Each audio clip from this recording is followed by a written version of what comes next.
My name is Noori Jannat Pranti. My student ID number is 24112519. My module name is Commercial Law, and here is my ID card.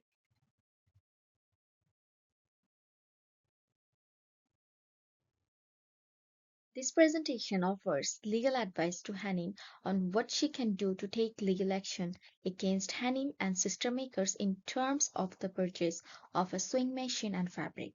The Sale of Goods Act 1979 governs the transaction and applies the law to regulate the contract for the sale of goods in the UK.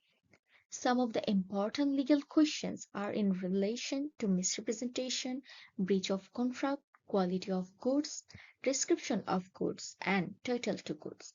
This presentation elaborates on why Helen can or cannot seek the remedies in terms of rejection of goods, damages, and or rescission of the contract by the analysis of the fact based on the pertinent legislation and also the case law. Now I will discuss about the key legal issues. A number of legal concerns emerge out of this scenario. Firstly, was Walker guilty of misrepresentation with respect to the sewing machine and fabric?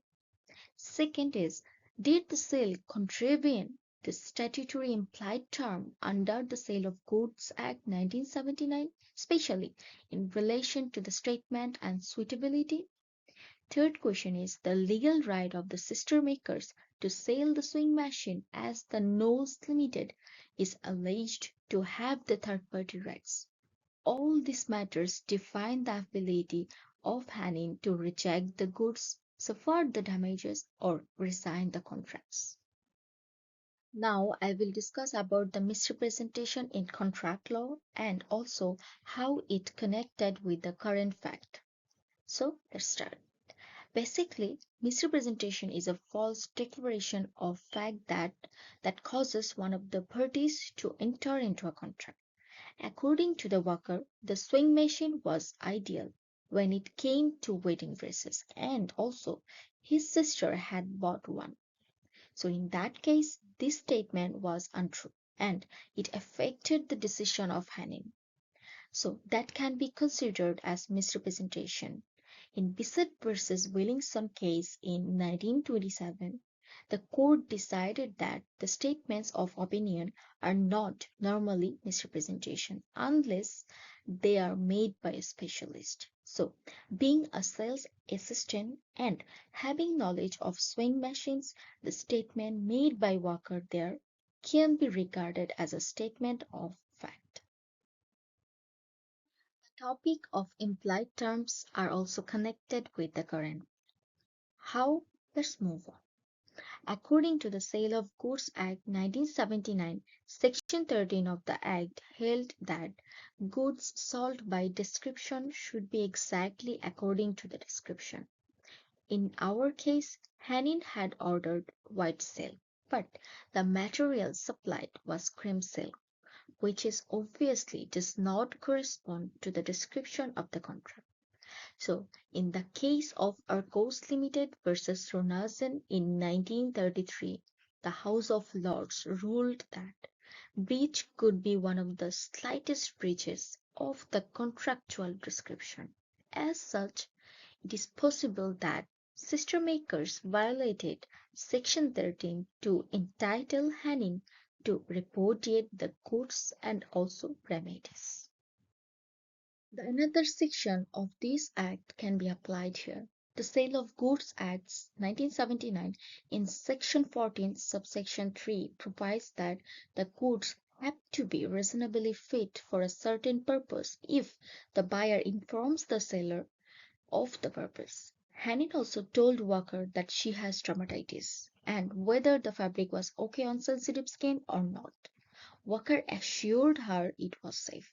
This fabric gave a rash, so it evidently was not used appropriately as indicated.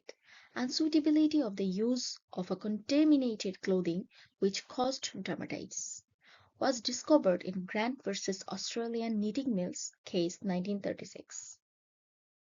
The fabric quality and merchantable standard is a very important matter of view. Okay. So, under Section 14, subsection 2 of the Sale of Goods Act 1979, goods supplied in the course of business must be of satisfactory quality. Goods should be of the standard that a sensible person would consider acceptable based on price and also description.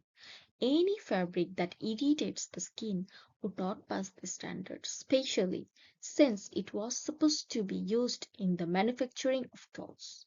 In Rogers versus Parrish case 1987, the court of law ruled that good can still infringe satisfactory quality, although they can still be used in case they do not meet the reasonable expectations. Now I will discuss about the shop return policy and the case law. Sister Makers was not ready to give a refund due to the fact that the fabric was cut. Nevertheless, statutory rights under the Sale of Goods Act cannot be waived just by a shop policy. In that case, the goods violate implied terms. The buyer has the liberty to reject them within a reasonable time. The court established in Burstein versus Pamson Motors case in 1987 that customers can repudiate defective products had they suffered the breach to the extent that it was severe. Thus, Hanin can still have the right to refuse the fabric, though the store has the return policy. Let's move to the seller's right to sell. Section 12 of the Sale of Goods Act 1979 states that sellers should be entitled to sell the commodities, provided there are third-party rights in the sewing machine in the hands of Knowles Limited. Then sister makers might have violated this statutory condition. In the case of Rollin versus Deville, 1923, the purchaser had a case to recover the entire purchase price, in case the seller had no legal title to sell or cur. In the same manner, when sister makers did not have the right to sell the machine, then Hanin would be allowed to resign the deal and have a refund too. Let's talk about the legal remedies. Many remedies can be sought by Hanin.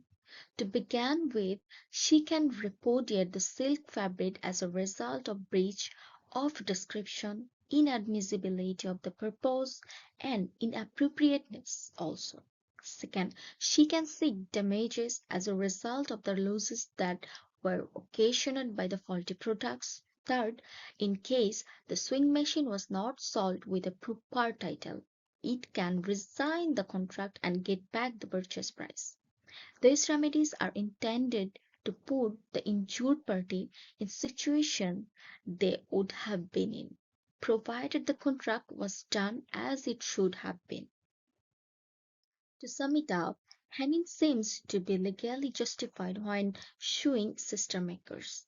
The fabric must violate a number of clauses in the Sale of Goods Act 1979, such as description, satisfactory quality, and fitness for purpose. Also, the sewing machine might entitle a violation of title, provided there are third-party rights.